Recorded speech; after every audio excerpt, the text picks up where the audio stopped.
Absolutely yes. ఇప్పుడు త్రినాథరావు గారి మాటలు విందాము. ఇక్కడికి వచ్చిన మీడియా మిత్రులందరికీ కూడా నమస్కారం. అలాగే మమ్మల్ని అభిమానించి వచ్చిన అభిమానులు కూడా నమస్కారం. ఎప్పుడు వాయిస్ గట్టిగా వచ్చేది, ప్రొడ్యూసర్ అనుభూతికి వాయిస్ డల్ అయిపోయింది. ఎందుకంటే ఆ జోస్ తగ్గింది. అంటే తెలియదే ఉన్నాయి, సినిమా రిలీజ్ ముందు టెన్షన్స్ అన్నీ ఒకదాని తర్వాత ఒకటి నెత్తిమే పడుతూనే ఉన్నాయి. ఒకటి సాల్వ్ చేసేస్తాం, అయిపోతున్నాయండి.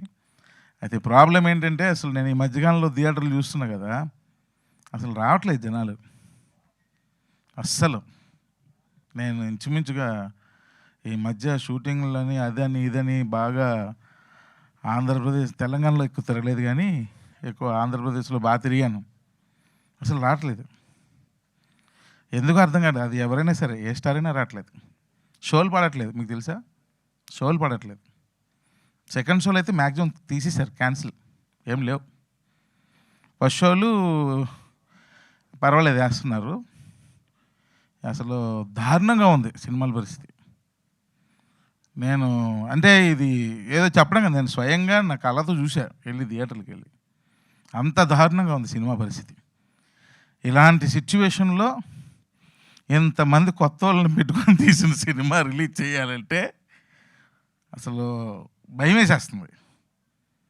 స్టార్స్కే రావట్లేదు, ఇంక మనకెవరు వస్తారని చాలా భయం వేస్తుంది నిజంగానే. 18th సినిమా డేట్ అనౌన్స్ చేసిన మాట వాస్తవం. ఆ రోజు ఫస్ట్ మేమే అనౌన్స్ చేసాం, కానీ దాన్ని మళ్ళీ 25th మార్చామంటే భయం, ఇదే భయం.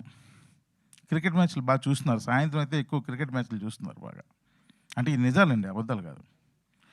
సో అందువల్ల థియేటర్కి, అంటే ఒక్క క్రికెట్ మ్యాచ్ అని చెప్పను కానీ, మరి ఎందుకో థియేటర్స్కి రావట్లేదు జనాలు. మరి మనం వాళ్ళని అట్రాక్ట్ చేయలేకపోతున్నామా ఆడియన్స్ని? ఏంటో అర్థం కావట్లేదు. ఈ లాజిక్ ఏంటో అర్థం కావట్లేదు, రీజన్ ఏంటో అర్థం కావట్లేదు. సో 18th అని 25th మార్చమంటే ఇది భయం ఒకటి. రెండోది, ఆ రోజు ఇంచుమించుగా 4-5 సినిమాలు అనౌన్స్ చేశారు వెంటనే, 6 మూవీస్. పైగా వాళ్ళ పబ్లిసిటీ అది చాలా ఎక్కువ ఖర్చు పెడుతున్నారు. నా దగ్గర అంత డబ్బు లేదు, అయిపోయింది మొత్తం. అంత డబ్బు ఖర్చు పెట్టలేను. సో ఉన్న నా వాయిస్ను వాడుకునే నేను ముందుకు నా సినిమా రిలీజ్ చేయాలి, అంతకుమించి ఇంకేం లేదు. సో మరి ఇప్పుడు ఎందుకంటే, ఇంకా ఎప్పుడో సీజన్ వచ్చినప్పుడు రిలీజ్ చేయొచ్చు కదా అని మీరు అనుకోవచ్చు. ఇప్పటికే 2 years అయిపోయింది స్టార్ట్ చేసి. వీళ్ళందరూ అప్పుడు పెళ్ళి కాని పిల్లలు, ఇప్పుడు ఇందులో చాలామంది పెళ్ళిళ్ళు కూడా అయిపోయాయి. సో ఇంకా లేట్ అయితే పిల్లలు కూడా పుట్టేస్తారు. సో కాబట్టి ఇక నేను వాళ్ళ మొహాలు చూడలేకపోతున్నాను. ఎప్పుడన్నా రిలీజ్ ఎప్పుడు చేస్తావన్నా, ఎప్పుడు ఫినిష్ చేస్తావన్నా అంటే ఏం సమాధానం చెప్పాలో అర్థం కావట్లా. అందరూ ఏమనుకుంటున్నారంటే, త్రినాథరావు ఊరికనే పేరు వాడారని అనుకుంటున్నారు. కాదు, దీనికి మొత్తం ప్రొడక్షన్ అంతా చేశారు. సో దీన్ని చేసిన తర్వాత నాకు అర్థమైంది ప్రొడ్యూసర్ల కష్టాలు. ఇన్ని కష్టాలు పడుతున్నారు ఆ ప్రొడ్యూసర్లని. మనకు కావాల్సినవన్నీ రాసి ఇచ్చి వెళ్ళిపోతుంటాం రాత్రిపూట, మళ్ళీ మార్నింగ్ షూటింగ్ వచ్చేస్తాం. కానీ మనం రాసి ఇచ్చిన ఈ మార్నింగ్ మనం రాబోసరికి అరేంజ్ చేయడానికి ప్రొడ్యూసర్ నైట్ అంతా నిద్ర లేకుండా ఆ టీం అంతా, ప్రొడక్షన్ టీం అంతా ఎంత కష్టపడుతుందో ఈ సినిమాకి నేను చూశాను. అందుకే ప్రొడ్యూసర్లు అంటే నాకు విపరీతమైన రెస్పెక్ట్. సార్ నమస్తే సార్. విపరీతమైన రెస్పెక్ట్ పెరిగిపోయింది ప్రొడ్యూసర్లు అంటే. అప్పుడు అనిపించింది, నేనేందిరా యాక్షన్ కట్టు చెప్పేస్తున్నాను, నా వెనకాత నేను యాక్షన్ ఉదయం చెప్పాలి, కట్టు చెప్పాలంటే నైటు ప్రొడ్యూసర్లు ఎంత కష్టపడాలి అని విపరీతమైన రెస్పెక్ట్ పెరిగిపోయింది. ప్రొడ్యూసర్ల మీద విపరీతమైన అభిమానం పెరిగిపోయింది. సో అందువల్ల నేనే ఈ సినిమా అంత ఖర్చు పెట్టి పబ్లిసిటీ చేయలేను, అంత డబ్బులు లేవు, మరి అన్ని థియేటర్లు పెట్టలేను, అది కూడా పరిస్థితి. ఒకవేళ థియేటర్లు ఇచ్చినా పెట్టలేని పరిస్థితి. సో ఏదో కొన్ని థియేటర్లు పెట్టాలి, బాగుందంటే మౌత్ పబ్లిసిటీ స్ప్రెడ్ అయితే అప్పుడు జనాలు వస్తారు. ఇది ఒక్క నమ్మకం అయితే ఉంది. ఎందుకంటే మేము వయసుకు వచ్చాం కూడా లిమిటెడ్ థియేటర్స్లోనే రిలీజ్ చేసాం ఫస్ట్ సినిమా. కానీ అది అలాగా మౌత్ టాక్ స్ప్రెడ్ అయ్యి ఆ సినిమా ఆ రోజులో బాగానే ఆడింది. అదొక్క నమ్మకం అంతే. సో అలాంటి సిచ్యువేషన్లో ఉన్నాం ఇప్పుడు మేము. కానీ థియేటర్కి రండి, చూడండి, కొత్త వాళ్ళని అనుకోకండి. చౌర్యపాఠం అన్న సినిమా తీయడానికి గల కారణం కార్తీక్ నాకు చెప్పిన కాన్సెప్ట్.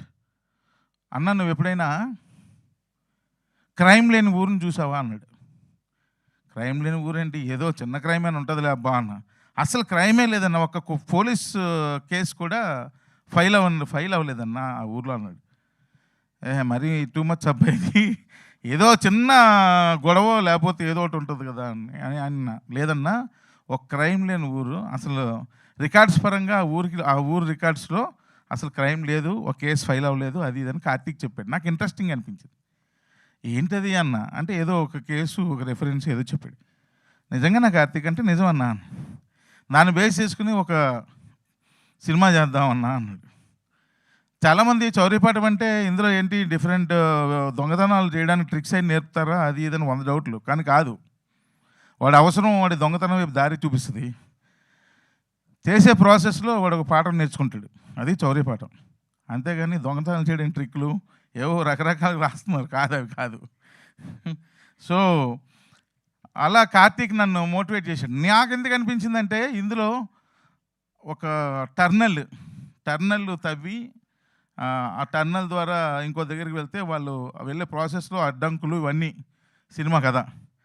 ఇది కొంచెం టెక్నికల్గా నన్ను కొంచెం ఇంప్రెస్ చేసింది. అదే ఎలా చేస్తారు ఈ టర్నల్స్ తవ్వి, మనుషులు అందులోకి వెళ్ళి, కెమెరాలు అందులోకి వెళ్ళి, ఇది ఎలా అని చెప్పి. అంటే మా నాగేంద్ర ఆర్ట్ డైరెక్టర్, కార్తీక్, నేను, నిఖిల్ కూర్చొని అవన్నీ డిజైన్స్ అన్నీ ప్లాన్ చేస్తుంటే, అంటే నేను జనరల్గా ఎంటర్టైన్మెంట్ సినిమాలు చేస్తుంటాను, బట్ ఈ కైండ్ ఆఫ్ మూవీ నన్ను కొంచెం అట్రాక్ట్ చేసింది. అరే భలే ఉంది, ఇంట్రెస్టింగ్గా ఉంది, కానీ ఇవన్నీ మనం అనుకున్న బడ్జెట్లో అవుద్దా కార్తీక్ అంటే, లేదన్నా నేను చేస్తాను, నీకు ఎందుకు, నేను నన్ను నమ్మన్నాడు. సరే అని చెప్పి నమ్మి, నాకు ప్రొడక్షన్లో ఫస్ట్ ప్రోడక్ట్ ఇలాంటిది ఇంట్రెస్టింగ్ దానిలో చేద్దాం అన్నది నాకు అనిపించింది. అట్ ద సేమ్ టైం దాని తర్వాత దానికి అద్భుతమైన లవ్ స్టోరీని రాశాడు నిఖిల్. చాలా బాగా రాశాడు లవ్ స్టోరీని. అంటే మరీ టర్నల్ మీద వెళ్ళకుండా కొంచెం ఒక లవ్ స్టోరీ కూడా యాడ్ అయితే బాగుంటుందంటే అద్భుతంగా రాశాడు. సో సాంగ్స్ ఎక్సలెంట్గా ఇచ్చాడు డేవ్జాండ్, బ్రహ్మాండంగా ఎక్సలెంట్. మీరు సాంగ్స్ చూస్తే ఎక్కడ విజువల్స్ చిన్న సినిమా విజువల్స్ లాగా ఉండవు, చాలా కష్టపడ్డారు వీళ్ళు. హీరో, హీరోయిన్, కెమెరామ్యాన్, కొరియోగ్రాఫర్, వీళ్ళందరూ అక్కడ అసలు 0 లెవెల్ ఆక్సిజన్ ఆ షూట్ చేసిన దగ్గర. అసలు నేనైతే వచ్చేమన్నా, వద్దులే అంత కష్టం వచ్చాయన్న, అప్పటికే పడిపోయారు, ఇద్దరు డాన్సర్లు పడిపోయారు నాకు ఫోన్లు. అయినా సరే కష్టపడి చేశారు, ఎందుకంటే ది బెస్ట్ విజువల్స్ ఇవ్వాలి అన్న ఉద్దేశంతో. అయితే ఈ సినిమా ఎందుకు చూడాలి అంటే, ఇది ఒక డార్క్ కామెడీ ఫిల్మ్. ఈ dark comedy film and at the same time చూడగానే చిన్న టెక్నికల్గా చిన్న ఇంట్రెస్టింగ్ ఉంటుంది. ఇందులో ఇంచుమించు 14 సెట్లు వేసాం. ఆ బెల్ కూడా సెట్టే, ప్రతిదీ సెట్టే. 14 సెట్లు వేసాం ఇంత చిన్న సినిమాకి. అంటే కొంచెం బడ్జెట్ క్రాస్ అయింది, అయినా సరే 14 సెట్లు వేసాం. చాలా కష్టపడి సినిమా తీసాం, ఏదో సినిమా తీసేయాలని తీయలేదు, చాలా కష్టపడి సినిమా తీసాం. దానికి అందరూ బాగా కోఆపరేట్ చేశారు. అలాగే ఇలాంటి సినిమాకి ఏదైనా ఒక ప్రమోషనల్ సాంగ్ ఉండాలి, దానిలో కథ ముందుకు జరగాలి అని నేను అడిగాను ఫోన్ చేసి మా రోల్ రైడ్ అని. ఒక్క సాంగ్ కావాలి అంటే అప్పుడు వెంటనే ఇమ్మీడియట్గా స్పందించి సాంగ్ ఇచ్చాడు. ఆ సాంగ్ ట్యూన్ వాళ్ళు చేసుకున్నారు, నిఖిల్ ఇద్దరే చేసుకున్నారు. ఒకరోజు ఫైన్ డే నన్ను పిలిచారు స్టూడియోకి, నాకు వినిపించారు, బాగుందన్నాను. అంతే, నేను చేసింది ఏం లేదు, అంతా వాళ్ళే. ఇందులో పనిచేసింది అంతా వాళ్ళే చేసుకున్నారు. ఊరికి నేను నా మీద భయంతో, రెస్పెక్ట్తో చెప్తున్నారు, వెనకతలు నేను అన్నీ ఉండి పెద్ద చేసానండి, నేనేం చేయలేదు, అన్నీ వాళ్ళే చేశారు. లాస్ట్లో ఈ క్లైమాక్స్ ఒక్కటి నాకు నచ్చక రీషూట్లో 3 సార్లు చేశాను, నిజాలు చెప్పేస్తున్నా. ఎడిటింగ్లో కూర్చున్నాను, and at the same time రికార్డింగ్లో లాస్ట్లో ఒక 5 days కూర్చున్నాను. రికార్డింగ్లో కూర్చొని కొంచెం హై చేద్దామన్న ఉద్దేశంతో నేను కూడా కోరస్లో పాడాను అనుకోండి. దాని తర్వాత మెయిన్ ఏంటంటే సార్, ఈ సినిమా చాలామంది మెయిన్ డిస్ట్రిబ్యూటర్లకు అందరికీ చూపించాం. అందరూ పొగిడిన వ్యక్తి ఎవరు ఉన్నారంటే డేవ్జాండ్నే పొగిడారు. ఎందుకంటే రికార్డింగ్ చాలా బాగా చేశాడు అండి మ్యూజిక్ డైరెక్టర్ ఎవరండి అయినా అని నన్ను అందరూ అడిగారు. సో డేవ్జాండ్, thank you very much, super background score ఇచ్చావు అండ్ మంచి మెలోడీస్ కూడా ఇచ్చాడు, సూపర్ మెలోడీస్. సో అందుకే వన్స్ అగైన్ త్రూ మీడియా ద్వారా నేను అందరినీ రిక్వెస్ట్ చేస్తున్నాను. సో నేనైతే వైరల్ కంటెంట్ ఇచ్చి డిపెండ్ అవుదాం అనుకోవట్లేదు ఈ సినిమా ఓపెనింగ్స్ కోసం. మిమ్మల్ని అందరినీ రెస్పెక్ట్గా చేతులెత్తి నమస్కరించి అడుగుదామని అనుకుంటున్నాను. ఈ సినిమాకి రండి, థియేటర్కి రండి, చూడండి, సినిమాని చూడండి, మీకు నచ్చితే చెప్పండి లేదా వదిలేయండి అంతే. కానీ థియేటర్స్కి నా సినిమానే కాదు ఏ సినిమాకి థియేటర్కి రావట్లేదు. సో దయచేసి అలా అయితే మేము ఎలా బతకాలబ్బా? మీరు సినిమా చూస్తేనే కదా మేము సినిమాలు తీయగలం. మేము సినిమాలు తీస్తేనే కదా ఇక్కడ మా వర్కర్స్ అందరం బతకగలం. చాలామంది నన్ను అంటుంటారు, మెడలో ఎందుకండి రెడ్ కర్చీఫ్ వేసుకొని షూటింగ్లు చేస్తుంటారని. నేను కూడా ఒక కార్మికుల్లా ఫీల్ అవుతాను.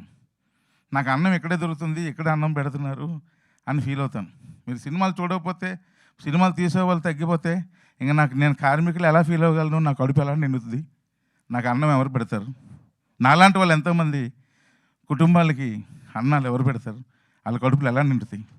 సో కాబట్టి నేను నా సినిమాని కాదు, దయచేసి సినిమాలకు రండి. సమ్మర్ సినిమాలు బ్రహ్మాండంగా ఏసీలు ఉన్నాయి, అన్ని థియేటర్లు అద్భుతంగా ఉన్నాయి. ఏసీలో కూర్చోండి, ఆ సౌండ్ సిస్టంలో సినిమాని చూడండి, ఎంజాయ్ చేయండి. సినిమా కూడా one part of the entertainment in your life. Don't forget that. So 25th all theatres, అంటే మాకు శక్తి ఉన్నంత వరకు ఉన్న థియేటర్స్లో 25th గ్రాండ్గా రిలీజ్ అవుతుంది. సినిమా పేరు శౌర్యపాఠం. మీరు అందరూ ఫ్యామిలీస్తో రండి, హ్యాపీగా చూడండి. సెన్సార్ కూడా అయిపోయింది. యూబై ఎంకరేజ్ చేస్తారని, వీళ్ళందరికీ ఒక మంచి ఫ్యూచర్ ఇస్తారని చాలా కష్టపడ్డాడు మా ఇంద్ర. తను హీరో అన్న మాటే కానీ ఈ సినిమాకి ఒక విధంగా చెప్పాలంటే ఈజ్ ఆల్సో ప్రొడ్యూసర్. ఈ సినిమాకి డే అండ్ నైట్ కష్టపడ్డాడు చాలా. అంటే ఇది ఇట్స్ నాట్ ఏ జోక్ అనమాట. నాతో పాటు కూర్చుండేవాడు, రాత్రి 1 or 2 వరకు కూర్చుండేవాళ్ళం. అంటే మార్నింగ్ మళ్ళీ షూట్కి నేనే ఒక్కోసారి నువ్వు వెళ్ళిపోలే నేను చూసుకుంటాను పంపించేవాడిని. అంటే తన స్క్రీన్ మీద కనిపించాలి కదా, ఫేస్ డల్ అయిపోద్దేమో అని భయంతో వద్దును వెళ్ళి నేను చూసుకుంటా అని చెప్పి చూసుకున్నాను. అలాగే నా ప్రొడక్షన్ టీం, మా తమ్ముడు సురేష్, అలాగే చందు, వీళ్ళందరూ డే అండ్ నైట్ వర్క్ చేశారు. వాళ్ళే చూసుకున్నారు మ్యాక్సిమం ప్రొడక్షన్ అంతా. అండ్ హీరోయిన్ ఈ అమ్మాయి కూడా చాలా బాగా చేసింది, ఎక్సలెంట్గా ఉంది సినిమాలో. అండ్ వాళ్ళు నాకేంటంటే ఈ సినిమాలో మనోడిది ఒక కైండ్ ఆఫ్ రైటింగ్, ఒక డిఫరెంట్ రైటింగ్ స్టైల్ అయింది. అది బాగుంటుంది. ఒక అంటే రెగ్యులర్ రైటింగ్ స్టైల్ ఉండదు అయింది. సో చాలా బాగా రాశాడు నిఖిల్. సో ఆయనకు రాసినట్టుగానే వీళ్ళిద్దరూ ఎక్సలెంట్గా, వాళ్ళిద్దరి మధ్య కెమిస్ట్రీ బాగా వర్కౌట్ అయింది, బాగా చేశారు. అలాగే యాక్ట్ చేసిన ఆర్టిస్టులు కూడా, మ్యాడీ ఎరక్కొట్టాడు, తను ఇంకా ఉన్నారు, ఈరోజు ఇక్కడికి రాలేదు కానీ ఇంకా ఆర్టిస్టులు ఉన్నారు. సో వాళ్ళందరికీ బ్లెస్సింగ్స్ ఇవ్వండి. సినిమాని చూడండి. మా సినిమానే కాదు, సినిమాలు చూడండి థియేటర్కి వెళ్ళి. ఎస్పెషల్లీ 25th శౌర్యపాఠం చూడండి. సో చూస్తారని మనస్ఫూర్తిగా కోరుకుంటూ సెలవు తీసుకుంటున్నాను. Thank you very much. Thank you sir, thank you so much. ఎప్పుడు తమ్ముళ్ళు అంటూ ఫుల్ పంచులతో వచ్చే త్రినాథరావు గారిని ఇంత ఎమోషనల్గా